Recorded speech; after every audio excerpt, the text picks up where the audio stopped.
Assalomu alaykum hurmatli ishtirokchilar. Bugungi mavzu juda dasturlash, upu bloklari, triadlari va xotira iyerarxiyasi. Upu bloklari va triadlari juda dasturlashning asosiy tarkibiy elementlari bo'lib, har bir blokda minglab triadlar parallel tarzda ishlaydi. Xotira iyerarxiyasi global, sharit va lokal xotira turlarini o'z ichiga olib, ma'lumotlarning samarali boshqarilishini ta'minlaydi. Global xotira katta hajmga ega bo'lsa-da, sekinroq ishlaydi. Sharit xotira esa tezkor va blok ichida triadlar o'rtasida ma'lumot almashishni osonlashtiradi. Ushbu elementlar birgalikda buning yuqori hisoblash samaradorligini kafolatlaydi. Juda dasturlash modeli buning hisoblash quvvatidan maksimal darajada foydalanish uchun mo'ljallangan. Bu ketma-ket hisoblashlarni optimallashtirgan bo'lsa, bu minglab parallel triadlarni bir vaqtning o'zida bajarish imkoniyatiga ega. Juda dasturi 3 bosqichdan iborat. Hostdan devichega ma'lumotlarni uzatish, kernel funksiyasini ishga tushirish va natijalarni qayta hostga olish. Ushbu yondashuv buning samarali parallel hisoblash imkoniyatlarini ta'minlaydi hamda hisoblash tezligini sezilarli darajada oshiradi. Kernel funksiyasi juda dasturlash modelida bu da parallel bajariladigan asosiy funksiya bo'lib, markaziy tushunchalardan biridir. Har bir kernel minglab triadlar tomonidan bir vaqtning o'zida ishga tushiriladi va parallel hisoblash imkonini beradi. Kernel funksiyasi global kalit so'zi bilan e'lon qilinib, host bu tomonidan chaqiriladi, lekin deviche bu da bajariladi. U void tipida qaytish qiymatiga ega bo'lib, natijani to'g'ridan to'g'ri qaytarmaydi, balki global xotiraga yozadi. Juda kernel ishlash sxemasi ko'p sonli triadlarning parallel bajarilish jarayonini ifodalaydi.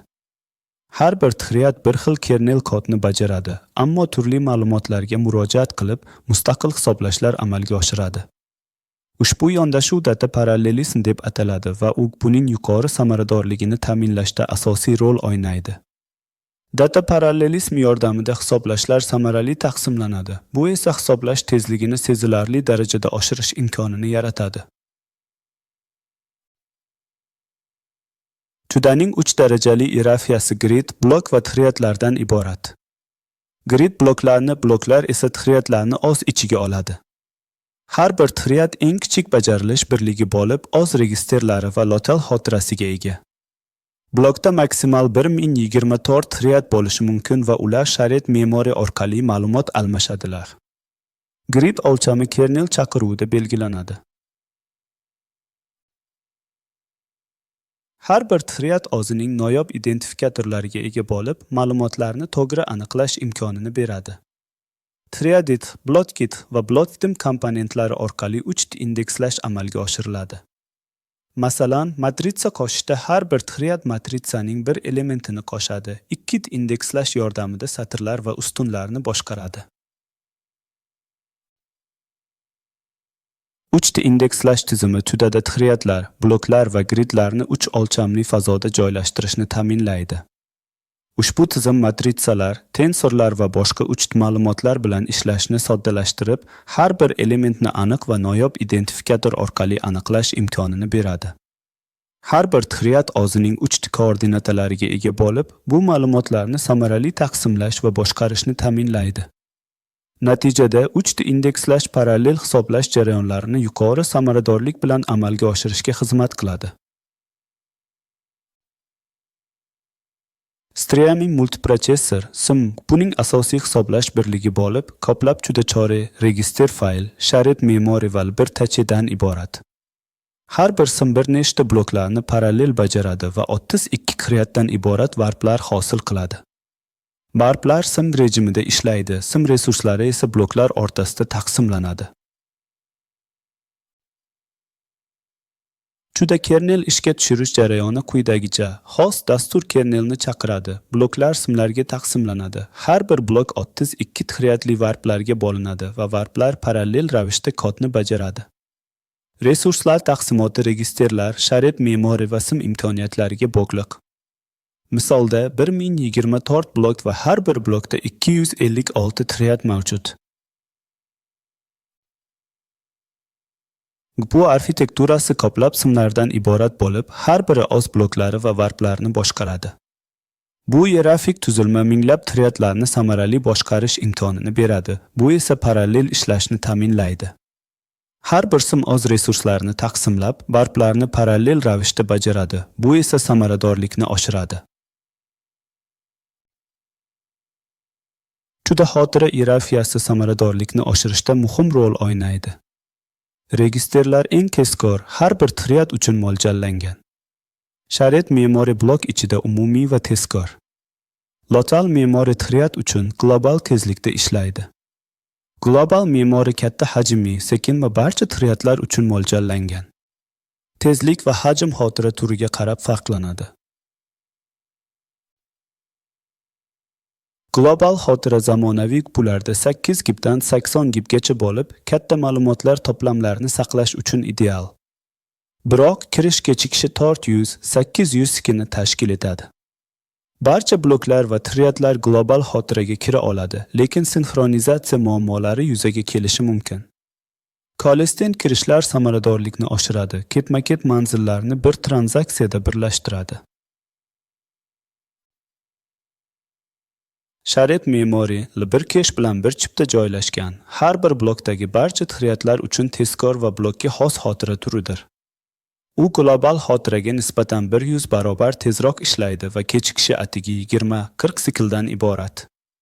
Ushbu xususiyatlari uni CUDA dasturlashda eng samarali optimizatsiya vositalaridan biriga aylantiradi, chunki ma'lumotlarni tezkor almashish va hisoblash jarayonlarini tezlashtirish imkonini beradi.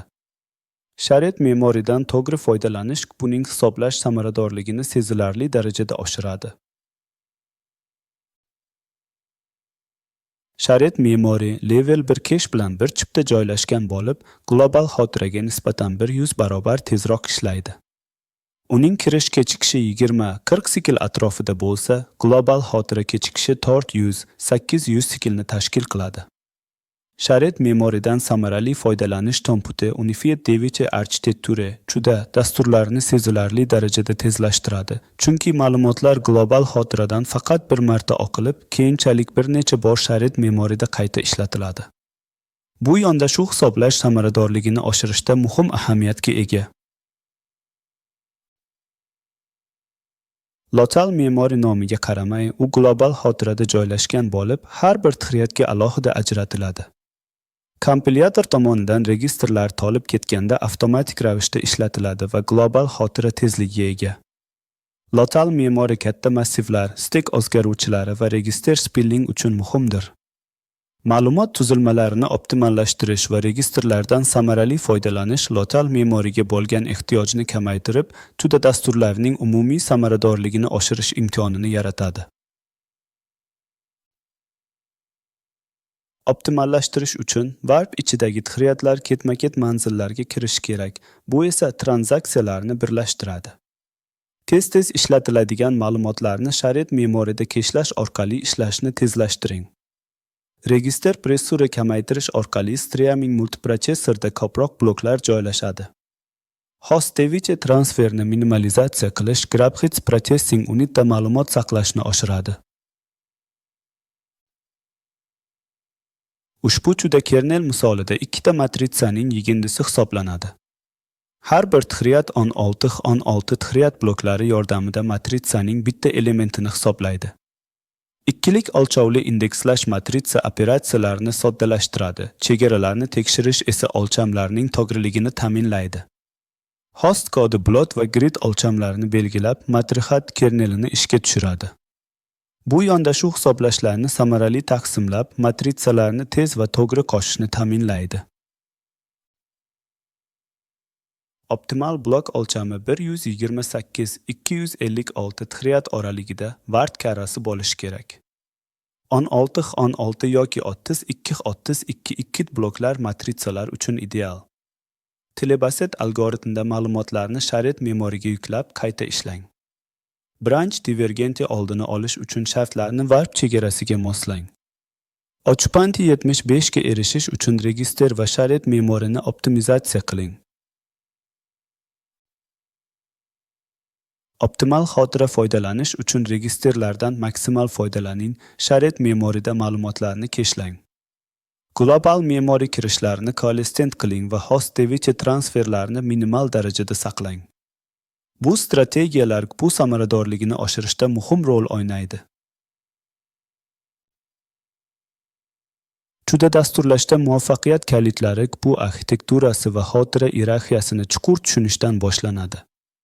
Samarali kernellar yozish, profiling vositalari bilan tahlil qilish va doimiy yaxshilash muhim. Parallel fikrlash va warp level optimizatsiya asosiy tamoyillar. CUDA Toolkit va Nsixt Tomputi o'rnatish oddiy loyihalardan boshlash tavsiya etiladi. E'tiboringiz uchun katta rahmat. Keyingi videolarda ko'rishguncha xayr.